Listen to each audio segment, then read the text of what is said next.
Arsh Faisal is the host of the pre-noon session or the anchor for the pre-noon session. We let me introduce him so that he can take care of the rest of the sessions and introduce the chairs for the next speakers. Arsh is an honor roll student at Lexington High School. He's a sophomore and seeks to pursue medicine. Arsh has been part of the ASSET community since 2021 and was a recipient of the Student Leadership Asset Award in 2022. Since then, he has worked to create a monthly quiz competition for middle and elementary school students. Arsh was a part. Is over to you to kindly introduce the chair for the next speaker. Thank you. Over to you, Arsh. Thank you so much, Professor Zareen. With that being said, I'd like to introduce the next chair, Aqsa Athar. Aqsa is a student at the AMU Girls School located in Aligarh in the Indian state of Uttar Pradesh. Dedicated to her academic and personal growth, Aqsa is actively pursuing her education with a strong commitment to excellence and achievement. She is focused on making meaningful contributions to her community and future endeavors. With that being said, I'd like to welcome Aqsa Athar. Greetings everyone. I am Aksa Athar, a 10th grade student studying in AMU Girls School, Aligarh, India. And today I'm really flattered to honor our keynote speaker, Syed Ziaur. Everyone, Professor Syed Ziaur is the chair of Department of Pharmacology, Jawaharlal Nehru Medical College, Aligarh Muslim University, Aligarh. He earned his graduation MBBS and post-graduation MD from Jawaharlal Nehru Medical College, Aligarh Muslim University, Aligarh. His doctoral research conducted at the School of Medicine, Western Sydney University, Australia, was part of the Sachs Institute's 45 and Up Study project. He is the co-founder of Ibn Sina Academy, which has been designated as Center of Excellence by the Ministry of Irish. He enriched the library of the Academy with hundreds of books and periodicals on pharmacology and founded Center for Advanced Study in Pharmacology. This is the only library from India listed in Directory of History of Medicine Collections, U.S. Department of Health and Human Services. He published over two. While working on the morphine de-addiction properties of medicinal plants, he proposed a modified method for moderately and severely induced morphine-dependent rats, and extensively explained the Delphinium dilucidum and myristica fragrance for its protective activity in morphine-induced physical dependence. So today, Ziaur Rahman sir will be giving his presentation on morphine de-addiction. So, Zia sir, the stage is yours. Thank you so much, Dr. Akhtar, for your introduction. And I'm pleased that an opportunity is given to me. And at the outset, I would like to thank Dr. Sattar, the president of ASSET, for giving us a chance to present our scientific work. And you can see that I am sitting right now at Ifesina Academy, where you can see our young scholars with the mentors with me, Dr. Sadia Yu and Dr. Rahman Ahmed also sitting. So, as Akhtar has mentioned, that today I am going to present my work related to the medicinal plants in North India.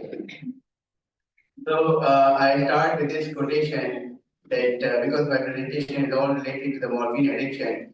So once Carl Gustav Jung, the very famous psychoanalyst, he said every form of addiction is bad, no matter whether the narcotic, the alcohol, morphine, or even the idealism.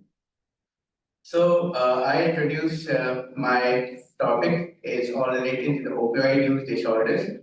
According to the drug and the substance manuals, edition 5, the opioid use disorder is defined as a clinically significant impairment or distress-like conditions like strong cravings, increased tolerance, and withdrawal symptoms.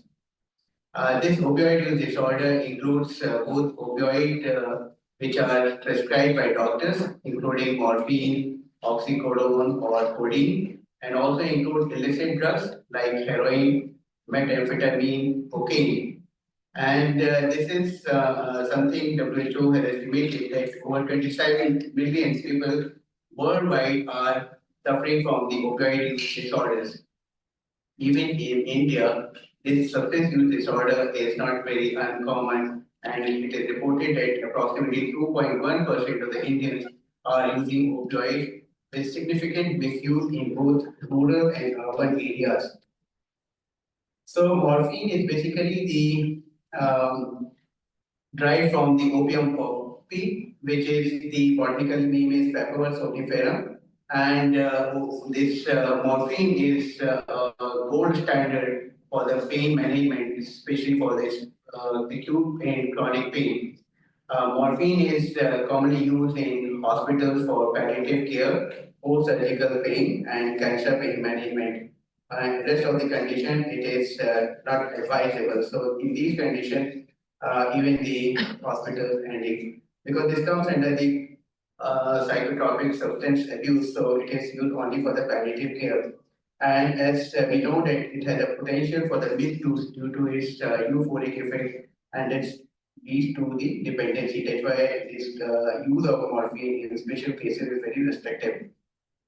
So my study in relation to the morphine de-addiction, the rationale of using medicinal plants is because we have, despite limited success and the potential side effects of the conventional treatments, there is a pressing need for innovative therapies. And the complementary and alternative medicine, including the traditional medicine all over the world, they approach for the more effective and safer options.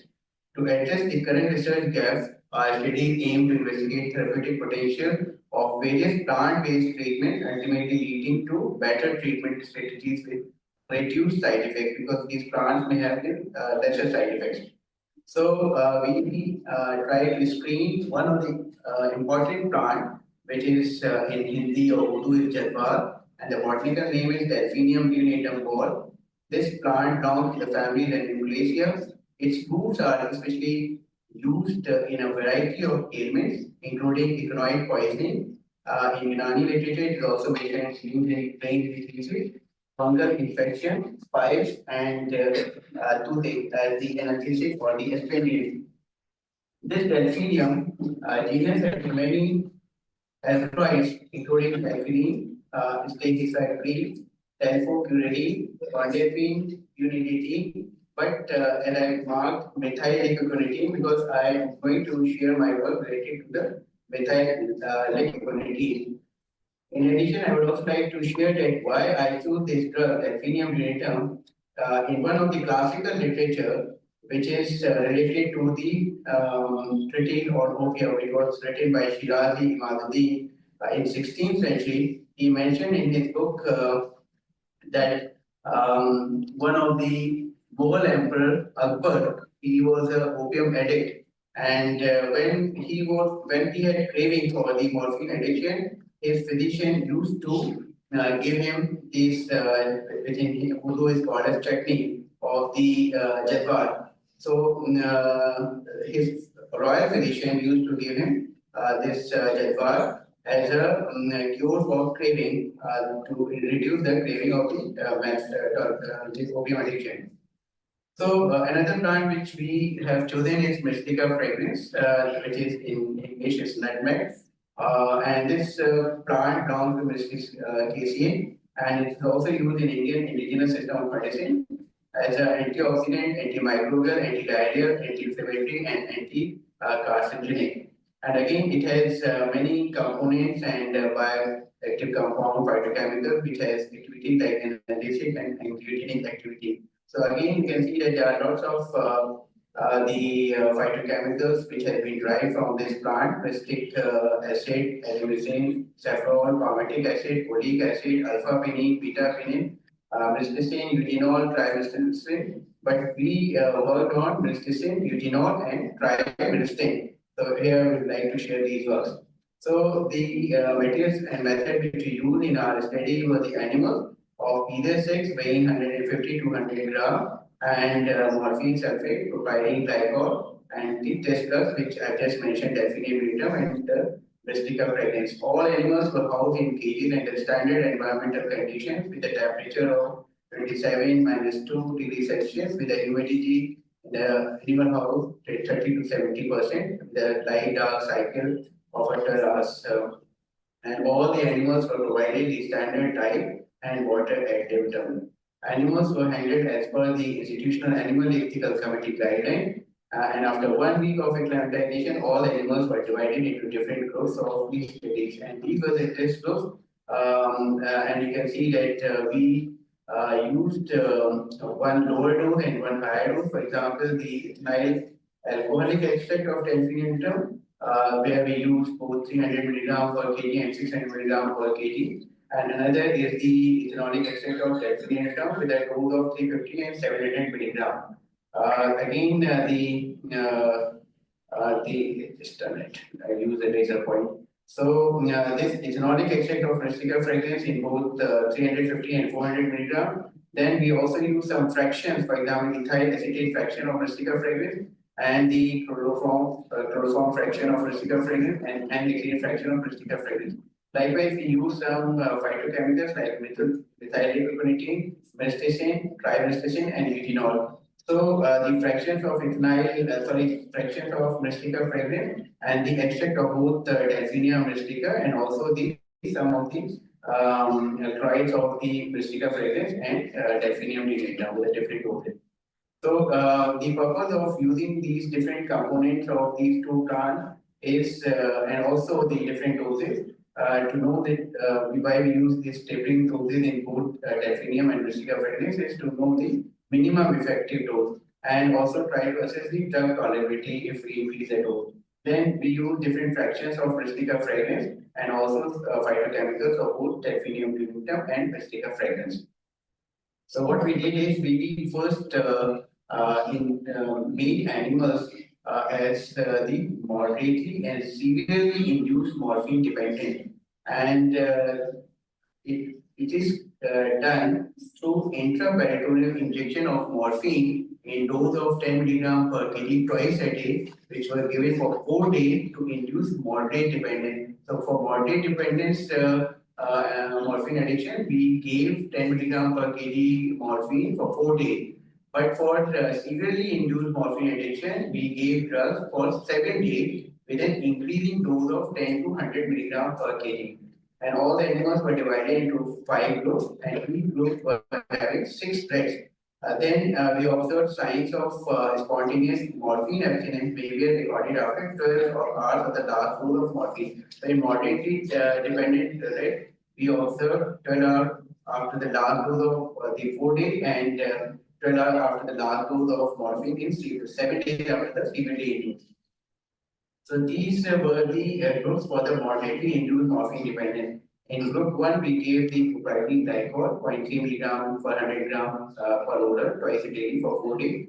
And as I said, for moderately dependent animals, we gave morphine sulfate 10 milligram per kg IV intraperitoneal twice daily for 4 days. And in group 3, we gave test drug again per odor twice daily for 4 days.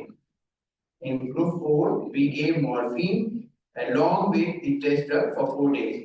So here we try to see whether the test drug is attenuating the morphine withdrawals. In group 5, we gave morphine sulfate twice daily for 4 days and test only the single dose of the test drug after the 10 hours of the dark dose of morphine, or you can say 2 hours before the observing of the withdrawal symptoms. Similarly, in severely induced morphine dependence, we all had 4 groups. In group 1, we gave propylene glycol, like in moderately dependent. But here you can observe that in group 2, we gave morphine in a higher, in an increasing dose, starting from 10 to 100 milligram per kg intraperitoneally twice daily for 7 days.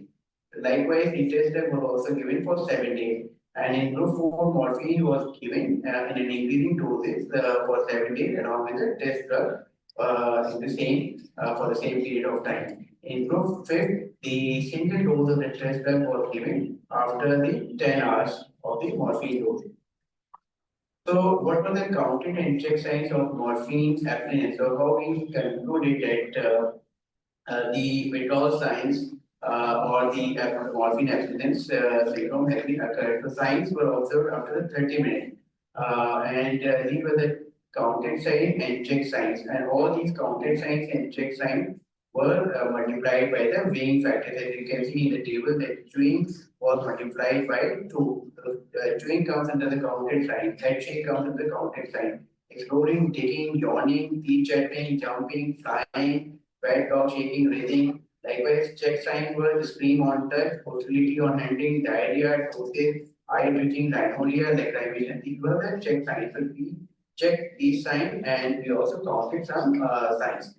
And these are were the results and observation from our study. So you can see that the ethanolic extract of delphinium venatum on the parameters of abstinence syndrome. So you can see that this is the normal control. This is the morphine, where we give morphine, only morphine. So you can see that there is a higher number of chewing in the morphine group, while where we give morphine plus delphinium in a dose of 300 milligram, you can see again the reduction of the chewing time. Likewise, you can see the reduction in head shake, reduction in yawning in the delphinium group, and also in the single dose of delphinium gave the higher of 600 milligram. Even in taking teeth chatting, so you can also see that some signs are not visible in the normal control. So these like head shakes is visible in the normal control, but not in the teeth chatting. So these was, you can see in all the counter sign and check signs were reduced. Likewise, you can see in severely morphine dependent. If you compare with the morphine group, then the this drug showed the lesser chewing and head shakes and yawning. All the signs were reduced in the with this dose of ethanolic extract. And likewise, in the ethanolic extract on the moderately and severely induced, you can see that this is actually plotted in a different way where we show the mean aggregate. So if you see the mean aggregate of all the signs with the morphine group is quite higher. And when you compare with the test and the drug. So again, you can see this is the graph where you can see that this is the mean aggregate. Again, if you compare with this is the morphine group, and this is the morphine plus delphinium data, and this is a single dose of delphinium data.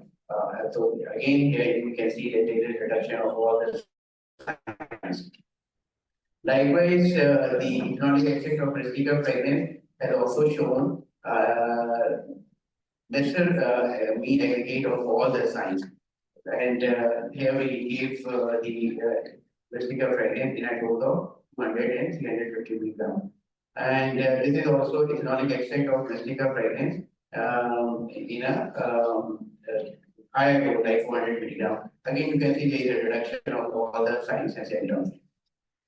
With the fractions, you can see these are the fractions of the Mystica fragrance. And so again, you can see it's hard to see all the graph, but in all, most of these fractions, you can see that there is a reduction of the signs and symptoms of morphine withdrawal. When we saw the phytochemicals like methyl again you can see that this is delphinium brevitum. Sorry, this is the normal, and this is the morphine group, and this is the red one is methyl. So methyl alone does not show any withdrawal symptoms. And when methyl is given along with the morphine, there is a reduction, quite reduction in normal all the signs and symptoms. Likewise, mesticism also showed reduction in most of the signs and symptoms, and you can see in the graph, and also trimesticin also. So we use three fractions and three phytochemicals of the trimesticin, amesticin, and the methylate. Eugenol, again, you can see there is a quite reduction of the number of signs and of the withdrawal symptoms. So, along with the withdrawal symptoms, we also did some experiments to prove our work in relation to the morphine addiction, whether these drugs may have analgesic property also, or they have the sedative or the hypnotic activity, and also stop the reaction. So, because of paucity of time, I'm not going into the details and showing the result of the analgesic activity or the hypnotic activity, but all these drugs show some effect. So let me discuss my work. So delphinium latum was actually attenuates morphine withdrawal, including the analgesic and sedative effects. So it has sedative effects when we take the pentobarbital induced hypnosis, and also form analgesic effect with both the anti-operate and the analgesic. So this increases in restlessness, anxiety, and increases or the abstinence syndrome. Or we also found that when we give this detrinatum in a multiple doses along with the morphine, so it may have this steady state concentration. When we give detrinatum in a single dose after the last dose of morphine, so it means before the 2 hours of withdrawal symptom, then it should that it has a rapid onset also. And when we gave the single dose before the first dose of morphine, so it showed that it also has a long duration as well as rapid onset. And literature reviews say that this methylglutamine is basically, here you can see that methylglutamine also reduces the withdrawal symptom, and it has the effect on the alpha 7 nicotine acetylcholine receptor antagonist. So this alpha 7 nicotine acetylcholine receptor actually blocks the excitability of dopaminergic neuron in the ventral tegmental area, ventral tegmental area. So it means that this receptor, okay, may reduce the rewarding system, because dopamine has a role in rewarding systems. That's why it may have an effect of reducing the withdrawal symptoms. So Mystica fragrance again shows the promise for the morphine de-addiction, because it reduces all the withdrawal symptoms by also having analgesic and anti-inflammatory and hypnotic effect. And it also has a rapid onset, sustained duration, but no addiction risk, and all the more, because it has the like withdrawal symptom, but it has no addiction property. It also has a steady state concentration, and because the reduction was also seen in the single donor to the last dose of morphine, so we may also comment it. It has a rapid onset property. So the ethanolic extract of rustica fragrance and the fractions all reduces the morphine withdrawal symptom. So here we can see that the phytochemicals or the active principles of the electrolyte like glycine, when we try to see its own effect, it also reduces the morphine withdrawal, and possibly it may be due to the amphetamine-like metabolite. Because one of the alkaloids also bind to 5-HT2A, or the serotonin, it may activate the serotonin receptors, and it is found that serotonin receptors 5-HT2A receptor is involved in morphine dependence. But as I said, it has a passive addictive property, but it may have effects on this serotonin component. Likewise, retinol also found to reduce the morphine withdrawal, and it is recognizing the TRP1 vanilloid receptors, the tyrosine receptor potential of the vanilloid type 1 receptors, and blocking the NMDA. So these two receptors, TRP1 and NMDA, both involved in morphine dependent. Trimethylcin, dimethylcin also found to elevate morphine and also interact with the 5-HT2A receptor. So it also has a morphine dependent activity. So in conclusion, I would say that the test does show significant results in attenuating the morphine withdrawal sign, but we need to have further studies which can explore these factors may have central neurotransmitter release and activity and to clarify its mechanism. So this is the current research proposal which we are going to work on, and these are our published papers from our group. So from this study we published these papers, and in last I would like to thank all my colleagues and students who contributed in this study. Thank you once again for giving me an opportunity to share my knowledge. Bye. Thank you so much, Dr. Ziad. So thank you so much, Dr. Syed Rahman. Uh, the floor is now open to questions.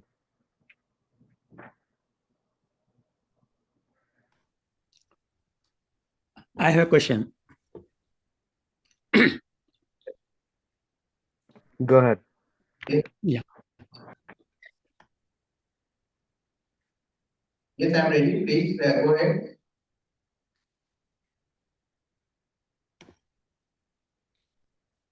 Yeah. Thank you very much for a nice presentation. It's really informative because Professor Chang also working on the morphine. So I think she may ask also a question. But my question is that you use methylocaconatine. Am I right? Yes. Yeah. Yes, So titanium yes. dinatum ball. Yeah. So we are also working on alpha 7 acetylcholine receptor, which is methylocaconatine is inhibitor blocker of alpha 7 acetylcholine receptor. Yes, yes, yes. And this receptor also has a role in morphine addiction. So it's just an assumption that this blockade may have been So the my direction of the yes.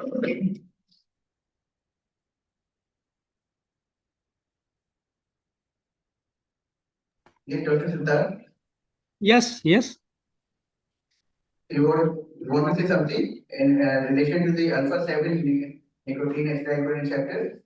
yes, alpha 7 acetylcholine receptor because methylocaconatine is the blocker of alpha 7 acetylcholine receptor. So just I want to ask that. Right, right. So you are not focusing on alpha 7 acetylcholine receptor, other receptors. No, we just try to see the effect of methyl and concluded that this effect of the reduction in withdrawal receptors could be because of the blockade of 7 nicotine cycle receptor. We are not working on this particular receptor. Okay, got it. Thank you So very it is much. related with this receptor, the reduction in the morphine withdrawal signs and symptoms. Thank you very much. Got it. Thank you. All right, thank you. Any more questions? I have one question on a lighter note, Dr. Rahman. In the very first slide, you mentioned different types of addiction. You also talk about addiction for idealism. Would you like to draw some light on it? Did you know? Addiction for idealism. Yeah, it was mentioned by this psychoanalyst expert. So I just quoted his word. It's not my word, and maybe idealism is something maybe it's not good for from his perspective. And it said somebody said Karl Marx also mentioned that religion even is a opium. It's like an opium. So even the idealism of anything is. As an additive, yes. So it's not very scientific, but yes, but I just quoted his words. Thank you, Dr. Rahman.